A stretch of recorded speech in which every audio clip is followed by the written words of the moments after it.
What's up, everybody? This is Jason, Zombie Collector, and I have a response video for Dustin and Blake. This is their 500 sub giveaway. This is called the Mount Rushmore of giveaways.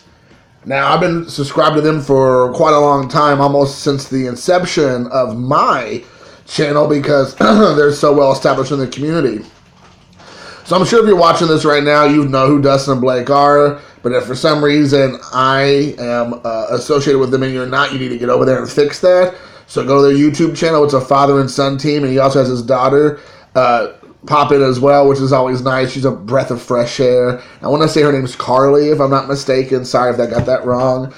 But it's always fun. They get a lot of care package. They are up in Minnesota. They get a lot of just like mail days, and it's just really fun to watch the excitement of Blake when he's opening the care packages. I actually like Dustin doing his a double D with B-side Dustin Bellinger when they do their own videos, and sometimes Dustin just does his own stuff on his channel as well. So with that being said, definitely check them out. They are great, but he had a very specific task. He knows how we are as YouTubers. We like to meander and kind of like not give an exact amount of responses, but we kind of like to elaborate. And Dustin was like, I need 4. Mount Rushmore has 4 presidents. I need 4 responses. Don't give me any more or you're disqualified. I like that. I like that about you, Dustin. You shot across the bow, so we all have to adhere to your request. So that is great. And I also like that he said it doesn't have to be the greatest of the great. This could be your personal Mount Rushmore for whatever the reason. It could be multiple sports, backgrounds, nationalities, whatever. You know, so I thought it was awesome. So with that being said, I'm going to give you my top 4 and only 4. My first one, as you all probably would expect me to say, is Ichiro Suzuki. The reason I picked Ichiro is, among other obvious things, is that he really bridged the gap for the modern-day Japanese baseball player. I know Masanori Murakami came over in the 60s, and then we know, of course, Hidenomo came over in like 95. But the influx and the excitement and just overall, like, just hype did not start until Ichiro came over here. And it hasn't really even stopped. Ohtani's a perfect example of how American baseball players, fans, coaches, teams get as excited for him as they did with Ichiro every time they come over with a new Japanese baseball player.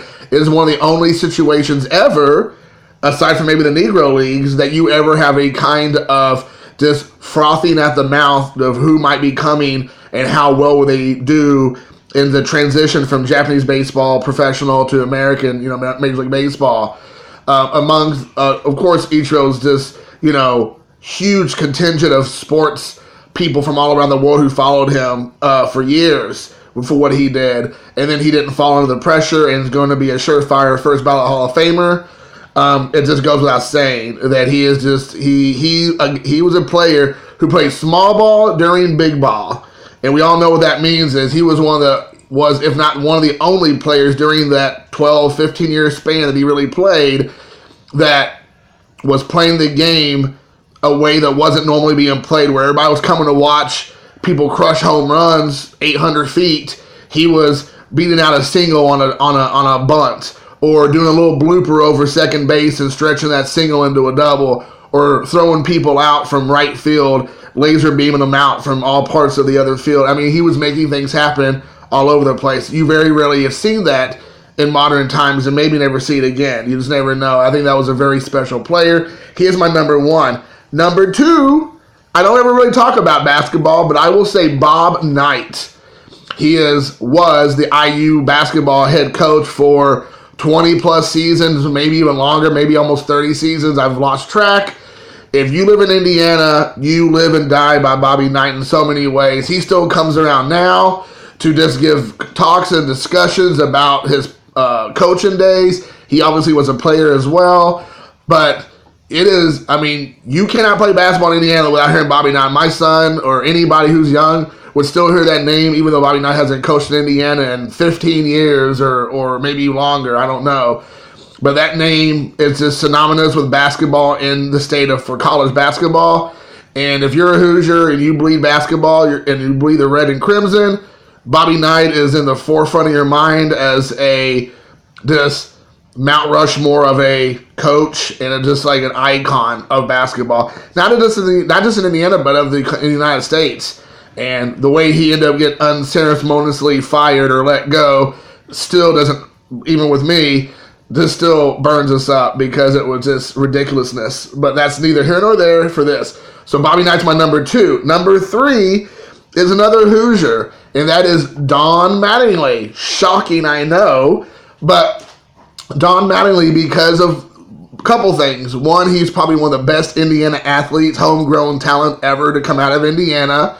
I think a lot of us here as Hoosiers look up to Don Mattingly because he was so successful for such a long period of time, and probably, if not the worst spot to be, which is New York, where the bright lights and the stairs and newsreels and radio shows are just continually following you at all times. Even in the 80s and the 90s when he was playing, it was the hotbed of any kind of activity for sports stars, music stars, and movie stars.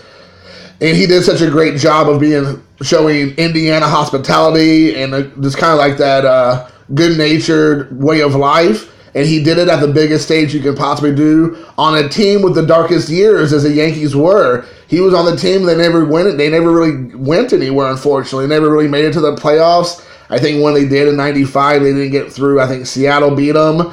And so they didn't really get much after that. And then he retired, and then they won the following year or something. So it kind of sucks. But he has always been such a huge factor of us here in Indiana. He still does charities, the Mattingly charities in Evansville, where he's from. It's still a big draw. He still participates here in Indiana with his charity, like I said, but just coming back home. When you ask him about home, he says Evansville, Indiana. So that right there tells you that he's very big in that way. As a child, growing up, to kind of connect this to the Mount Rushmore is, I love Don Mattingly. He was the nicest man I met when I was a kid. He treated me like, I was family. I mentioned this on other videos, so I'm not going to get into it. But at the peak of his popularity, he could have been more humble. And to me, that was a Mount Rushmore type of mentality. He always had time for the fans, especially for the kids. He even mentioned that in the most recent article, the Beckett magazine, about how he always kind of put that in the forefront of his mind to try to keep things in perspective. And I can tell you, beyond a shadow of a doubt, that's been my experience with him. And lastly is going to be someone I never really mentioned before, but I want to think outside the box, and somebody who touched me in a personal way.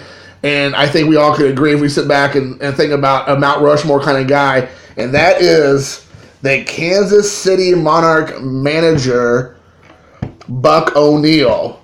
He is a beacon of light in a dark world. I put him as my number 4 for a lot of reasons. One, I met him before at the Louisville Slugger Museum in like 2004, 3 or 4, and he had the most amazing hour-long discussion about baseball. The weird thing was, I knew who he was because I'd seen him before. I couldn't put my finger on it, and I went back not too long after that and went to the Ken Burns documentary about baseball. And Buck O'Neil is just littered with Buck O'Neil anecdotes and stories and insights. He is by far one of the best storytellers ever. But the thing is that his storytelling is so amazing that you make you feel like you're there. He was such an amazing man. Just to kind of give you an idea, this is all given to him, unfortunately, after he passed. But all the same year, he received the Lifetime Achievement Award, the Beacon of Light Award, and the Presidential Medal of Freedom. That very few people can get those awards. I wish they would have given it to him years before. Unfortunately, they were given, I believe, to his brother. But he was a just steward of the game. He was a curator of Negro League Baseball for people like myself and so many people, young or uninformed of the game. He was the one who could tell you about his personal experiences watching. And I think that, to me, was great because that's such a part of history that a lot of us don't fully and truly understand. And I think watching him discuss those things really got me to appreciate and try to learn more about the Negro Leagues and what he had to offer through his ability to share with you his experiences. Now, I will tell you, my first pick and my fourth pick have a connection. You may be asking what that connection is. Let me tell you. I have my phone pulled up here real quick because I want to read a quote. So, Ichiro Suzuki sought out after Buck O'Neil when he moved to America and played baseball here because he wanted to learn more from Buck O'Neil about Negro Leagues and about that part of baseball history.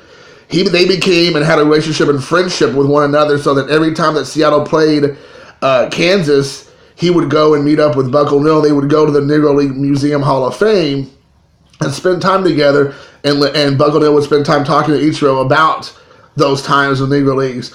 And it was so cool to find out that information. I'd known about that for a while, but I wanted to find something that kind of bridged that gap and talked about it. So here's a quote given by Ichiro about Buck O'Neil. It said, "I felt something big whenever I'm with Buck. The way he carried himself, you could see and tell and feel he loved the game." And I think that really means a lot. That a man from Japan, who you would think would have zero interest in anything maybe aside from himself and what he could do on the field, was such a steward of the game, wanted to know the history, wanted to know some of the blemishes even on the game, that he wanted to take the time to search out a man of Buck O'Neil's stature to help inform him and educate him, says the world about Ichiro, but also says a lot about Buck O'Neil, that he would take the time to spend with a man who really would never know much about this history or really could even understand it or appreciate it to a certain degree, but would take the time out of his day to help educate him and learn him in a way that he would be able to appreciate what so many people went through to just be able to pick up a bat and a ball and a glove and go out there and do what they believe, was their right to do, which that was, and their just enjoyment, to have fun and enjoy that. And I think that was an amazing experience, and to hear that they had this relationship for years as friends was pretty cool to hear. So hopefully this works. Dustin and Blake, I love your all's channel. Hopefully you all will take this, because I did my 4, and I'm cutting it off of then. And until next time, guys, peace, love, and hair grease, and I'm out.